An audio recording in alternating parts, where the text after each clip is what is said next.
Hi అండి అందరికీ welcome back to Hasini red kitchen. ఈరోజు మన కిచెన్లో బియ్యం పిండితో మంచి కరకరలాడే మురుకులను నేను చెప్పే చిన్న చిన్న టిప్స్ ఫాలో అవుతూ చేశారంటే 10 రోజుల కోసం చేసినవి 2 రోజుల్లోనే అయిపోతాయి. అంటే అంత బాగుంటాయి.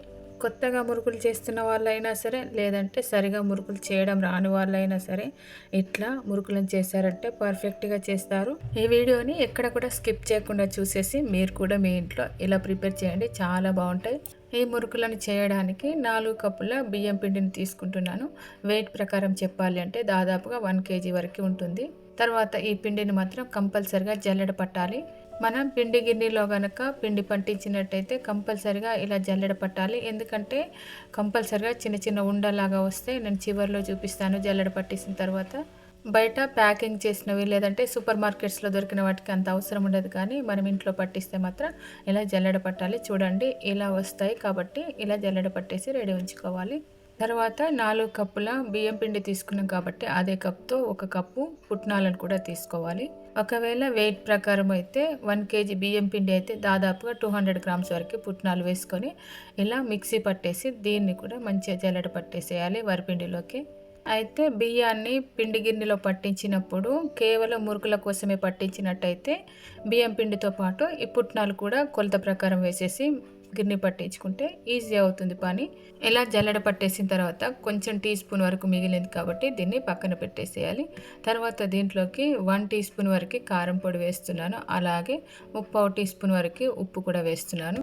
అందరూ ఒకే రకమైన ఉప్పు కారం వాడరు కాబట్టి మీరు మీ టేస్ట్కి తగ్గట్టుగా ఉప్పు కారంను వేసుకోండి. తర్వాత 1/4 టీ స్పూన్ వరకు ఓమను ఇట్లా అరచేతిలో వేసి నలిపేసి వేయండి. ఇలా చేతిలో నలిపేసి వేస్తేనే మంచి వాసన వస్తుంది ఓమ అనేది. దీన్ని వాము కూడా అంటారు కొందరు. అలాగే మురుకులు కొంచెం కలర్ రావడానికి 1/4 టీ స్పూన్ వరకు పసుపు కూడా వేస్తున్నాను. నచ్చని వాళ్ళు పసుపుని స్కిప్ చేయండి. ఇప్పుడు 1/4 కప్పు నువ్వులు వేస్తున్నాను. దాదాపుగా వెయిట్ ప్రకారం 50 గ్రామ్స్ వరకు ఉంటాయి. నువ్వులు ఎక్కువ తినేవాళ్ళు ఇంకా కొంచెం నువ్వులు ఎక్కువైనా వేసుకోవచ్చు. హెల్త్కి కూడా నువ్వులు మంచివి కాబట్టి. మనం వేసిన ఇంగ్రీడియంట్స్ అన్నీ కూడా వరిపిండికి మంచిగా పట్టాలి అంటే నీళ్లు వేయకముందు ఒకసారి ఇదంతా కూడా మంచిగా కలపాలి.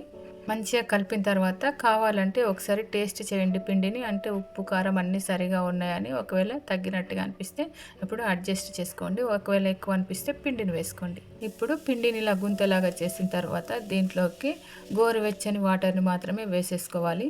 ఇలా గోరువెచ్చని నీళ్ళను కూడా మంచి నీళ్ళు తాగే గ్లాస్తో 1 గ్లాస్ వరకు వేసేసుకున్న తర్వాత ఇవంతా కూడా పిండికి మంచిగా పట్టేటట్టు ఇలా కలపాలి.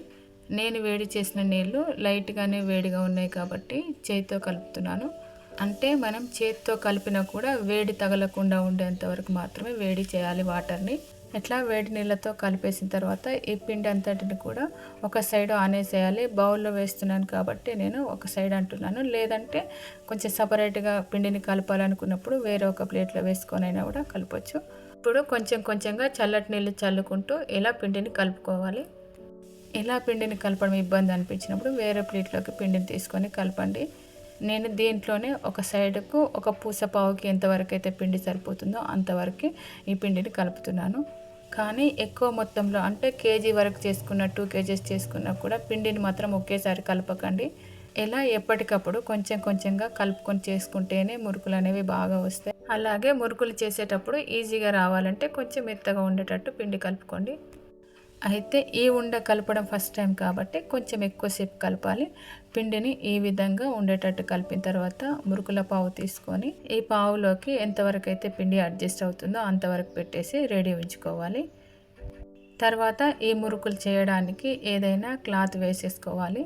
ఈ క్లాత్కు బదులుగా ఏదైనా కవర్ కానీ లేదంటే ప్లేట్కు నూనె రాసైనా ప్లేట్లోకి చేసుకోవచ్చు, లేదంటే బటర్ పేపర్ పైన వేసుకున్న బాగానే ఉంటుంది. అరటాకు ఉంటే అరటాకు పైన చేసుకున్నా కూడా చాలా బాగుంటుంది. తర్వాత మురుకుల పావుతో మురుకులను ఈ విధంగా మనకు నచ్చిన సైజులో చేసేసుకోవాలి.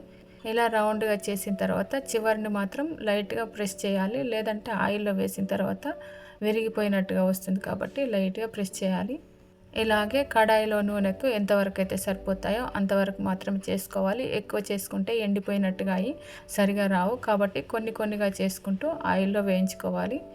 నేను ఎక్కువగా చేస్తాను కాబట్టి చేయితోనే వేస్తున్నాను. ఒకవేళ చేయితో ఇబ్బంది అనిపించే వాళ్ళు ఇలా సరాతంతో తీసి కూడా వేసేయచ్చు నూనెలో వేసేటప్పుడు.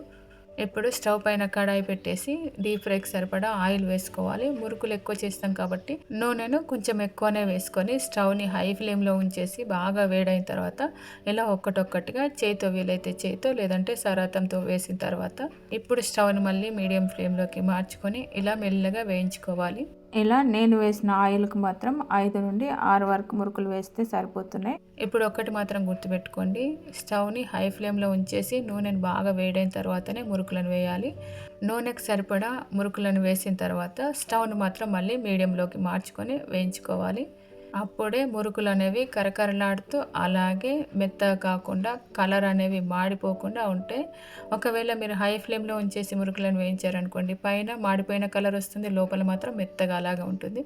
ఒకవేళ లో ఫ్లేమ్లో వేయించారనుకోండి, ఆయిల్ అంతా కూడా పట్టేస్తుంది మురుకులకి, అప్పుడు కూడా సరిగా వేగవు కాబట్టి మెత్తగా వస్తాయి. కాబట్టి మీడియం ఫ్లేమ్లో ఉంచేసి ఇలా నూనెలో మురుకులు అనేవి ఉడకడం ఆగిపోయేంత వరకు కూడా వేయించుకున్న తర్వాత అంటే నూనె కొంచెం చల్లారినట్టుగా అయిన తర్వాత ఇప్పుడు తీసేసుకోవాలి. అప్పుడే మురుకులు అనేవి పర్ఫెక్ట్ కలర్గా వస్తాయి. ఇక్కడ చూడండి నేను చేసిన మురుకులు ఎంత బాగా వచ్చినాయో.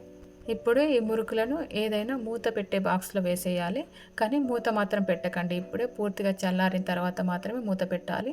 తర్వాత నెక్స్ట్ టైం కూడా అంతే, ఆయిల్ బాగా వేడి చేసిన తర్వాత మురుకులను వేసిన తర్వాత మళ్ళీ స్టవ్ని మీడియం ఫ్లేమ్లోకి మార్చుకొని ఇలా మెల్లగా వేయించుకున్న తర్వాత నూనె కొంచెం చల్లారినట్టుగా అనిపించిన తర్వాత మురుకులను తీసేయాలి. ఈ మురుకులను చేసేటప్పుడు పిండి కలిపేటప్పుడు అనే కాకుండా వేయించుకునేటప్పుడు కూడా చిన్న చిన్న టిప్స్ ఫాలో అవుతూ వేయించుకున్నారంటే పర్ఫెక్ట్ మురుకులను ఇంట్లోనే ప్రిపేర్ చేసుకోవచ్చు. లేదంటే మురుకులు తీసేటప్పుడు మెత్తగా అవుతాయి, తర్వాత గట్టిగా అవుతాయి, తినడానికి అస్సలు బాగుండవు. మరి నేను చెప్పిన ఈ చిన్న చిన్న టిప్స్ ఫాలో అవుతూ మురుకులను చేశారంటే 100% పర్ఫెక్ట్గా చేస్తారు. వీడియోని మాత్రం ఎక్కడా కూడా స్కిప్ చేయకుండా చూడండి. అలాగే ఈ మురుకులను ఒక్కరైనా సరే ఈజీగా చేసుకోవచ్చు. అంటే అంత సింపుల్గా ఉంటుంది మురుకులు చేసే ప్రాసెస్. ఇంతేనండి, సింపుల్గా మురుకులను ఒక్కరమైనా కూడా ఈజీగా చేసేసుకోవచ్చు. మరి మీరు ట్రై చేస్తారని అనుకుంటున్నాను. మీరు కనుక మీ ఇంట్లో ఈ మురుకులను చేస్తే కనుక మీకు ఎలా వచ్చాయో మీ ఫీడ్బ్యాక్ని అయితే కామెంట్ బాక్స్లో కామెంట్ చేయండి. ఎప్పటిలాగే వీడియో చూసిన తర్వాత వీడియో నచ్చితే వీడియో లైక్ చేయడం, షేర్ చేయడం అయితే అస్సలు మర్చిపోకండి. మరిన్ని మంచి రెసిపీస్ కోసం హాసిని రెడ్డి కిచెన్ ఛానల్ని సబ్స్క్రైబ్ చేసి పైన గంట సింబల్ని కూడా టచ్ చేయండి. ఫైనల్గా ఈ వీడియో చూసిన ప్రతి ఒక్కరికి కూడా చాలా చాలా థ్యాంక్ యూ.